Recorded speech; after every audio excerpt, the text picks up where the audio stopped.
Hey guys, it's Jeremy here on Metal Music Meltdown, back with another video. What do you have for today, guys? Is another edition of Freddie Fridays. I think we're up to episode number 85, I believe now, closing in on 100. And what I decided to do, guys, is check out another clip from WatchMojo's channel. I've checked out a few of them so far. I found they're pretty cool. The last one was kind of more boring. It was more basic information. If you're even a moderate Queen fan, you would have known all that stuff already. But I came across a clip entitled Top 10 Things Bohemian Rhapsody Got Factually Right and Wrong. I love this movie, of course, because I love Queen. But even as a moderate Queen fan, I realized a lot of the stuff in the movie wasn't accurate in terms of timing and the chronological order of things. So I kind of wanted to check this out and see what things they picked out of the movie that were right and wrong. So let's jump right in, guys, and check it out. In 3, 2, 1, Queen. For a biopic, and of course, check out WatchMojo. Head over there. Scattershot. Mamma mia, mamma mia, mamma mia, let me go. Welcome to WatchMojo. Fun to watch. And today we're counting down our picks for the top 10 things Bohemian Rhapsody got factually right and wrong. Before we begin, we publish new content every day, so be sure to subscribe to our channel and ring the bell to get notified about our latest videos. For this list, we're looking at those moments from the 2018 Queen biopic that were based in reality, and those that were fictionally dramatized for the screen. Number 10. Freddie credited his extra teeth for his voice. True. The most distinctive physical feature of Freddie Mercury is arguably his massive overbite. In the movie, Freddie explains to the band that he was born with extra incisors, and that the extra space in his mouth helps with his vocal range. While this could have been something the movie made up to address his overbite, it's actually true. Rudy Dolezal, the founder of a company that filmed various Queen music videos and documentaries, states that Freddie was always afraid of having his mouth fixed because he thought it would negatively affect his voice. In Dolezal's words, quote, "He was more concerned with his voice than his looks. And I think that says a lot about the man." I had them cast in gold. Wow. Number 9. Queen sold their touring van to produce their debut album. False. The main thing Bohemian Rhapsody is criticized for is needlessly adhering to music biopic cliches. This is unfortunately one of them. Roger, there's only room in this band for one hysterical queen. In the movie, the cash-strapped band sells its tour van for precious studio time. In real life, Queen got extremely lucky when the Sheffield brothers of Trident Studios provided them free access to their popular state-of-the-art facility in exchange for managerial rights and having Queen work during off-peak hours. Roger Taylor loved working during the studio's downtime, calling it, quote, gold dust. However, a privileged band with free access to cutting-edge equipment doesn't make for an interesting underdog story now, does it? Number 8. The band clashed with a record executive named Ray Foster. False. Mark these words, no one will play Queen. A major antagonist in the movie is EMI executive Ray Foster, played by a nearly unrecognizable Mike Myers.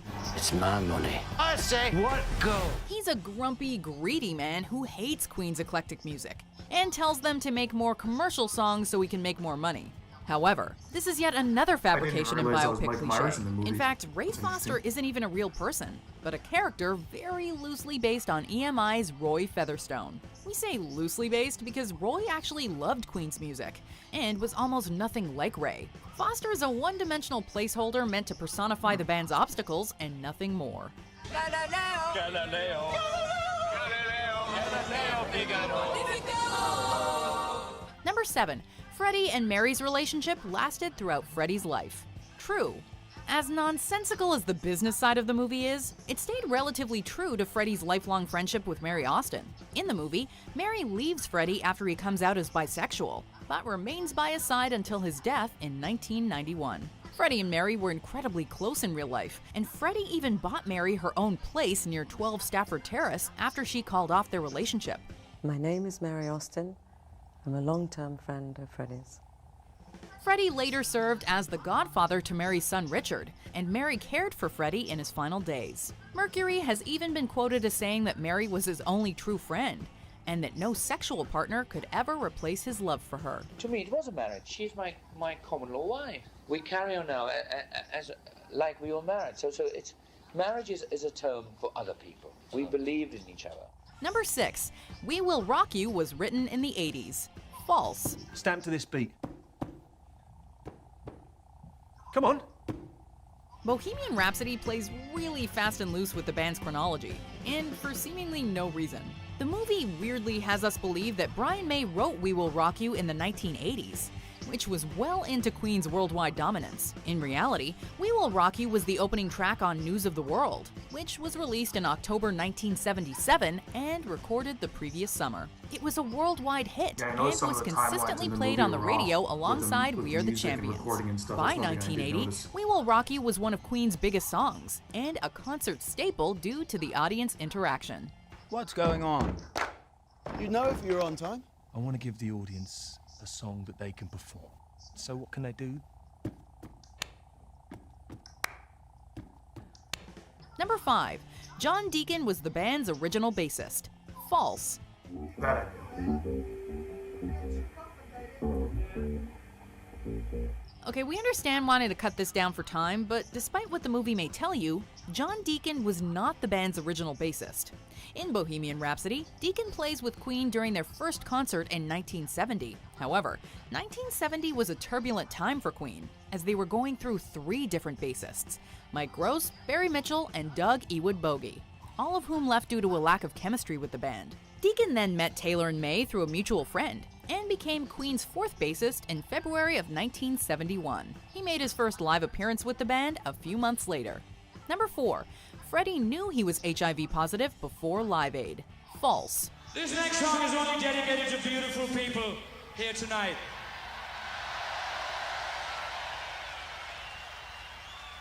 It means all of you. Thank you for coming along. The movie needs to end in dramatic fashion, so they manipulated the timeline to attain the desired results. At the climax of the movie, Freddie reveals to the band that he has AIDS during rehearsals for their Live Aid performance. They embrace, and the tears swell. Only this isn't even close to what happened. While no one knows definitively, Freddie's partner Jim Hutton says that Freddie was diagnosed with AIDS in April 1987, nearly 2 years after Live Aid. Freddie was also extremely secretive about his illness, and while the band obviously knew he was sick, Brian May says they learned Freddie was HIV positive only shortly before his death. Number 3. Bohemian Rhapsody was considered too long. True. This is when the operatic section comes in. Oh, the operatic section, yeah. Mamma mia, mamma mia, mamma mia, let me go.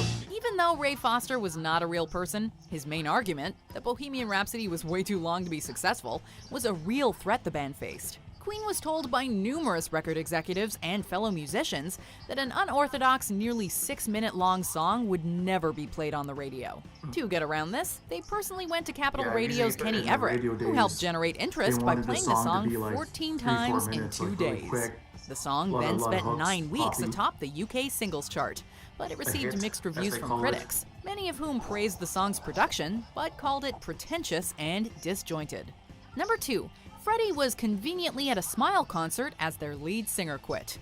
False. Bohemian Rhapsody makes it seem as if the formation of Queen was governed by some higher power. I enjoyed the show. I also write songs. Our lead singer just quit. But then you'll need someone new. Freddie storms out after a fight with his parents and randomly attends a Smile concert on the very night their lead singer quits. He then wows the band with his talent and becomes their vocalist. Too bad this fortuitous meeting is total nonsense. In reality, Freddie Mercury, then Freddie Bulsara, was good friends with Smile's vocalist Tim Staffel and was a huge follower of the band. Not only that, Freddie was introduced to Brian and Roger through Tim, ran a flea market with Roger, and even lived with his future bandmates in London for a brief time. Number 1. Queen split up. False. Enter musical biopic cliché number 3. The band splits up. Freddie earns a solo deal that upsets the band, and Queen dissolves before dramatically returning for a reunion concert at Live Aid. The real story is far less theatrical, as real life often is. For one thing, Roger Taylor released a solo album before Mercury, so the whole going solo thing wasn't a big deal. Furthermore, following a very short break in early 1983, Queen was together right up until Live Aid in July 1985. With the Works Tour, which encompassed 48 performances, having just wrapped 2 months prior. We suppose Live Aid was a reunion concert in that it was a reunion after a whole 2-month-long absence from the stage. Do you agree with our picks? Check out these other great clips from WatchMojo. Pretty interesting video. About 70% of it I knew. There's a couple things in there I wasn't aware of. I didn't realize in the movie that Michael Myers played the executive. That was pretty cool. I didn't even notice that. But what did you think of the information in the clip, guys? I'm sure most of you knew that because you guys are pretty diehard fans. But some couple little things in there I didn't know personally. But pretty cool clip. I'll check out one of these later on again, maybe in a month or two again. I always like watching something a little bit different just to change it up. So keep it metal, guys. Until next week, have a good one.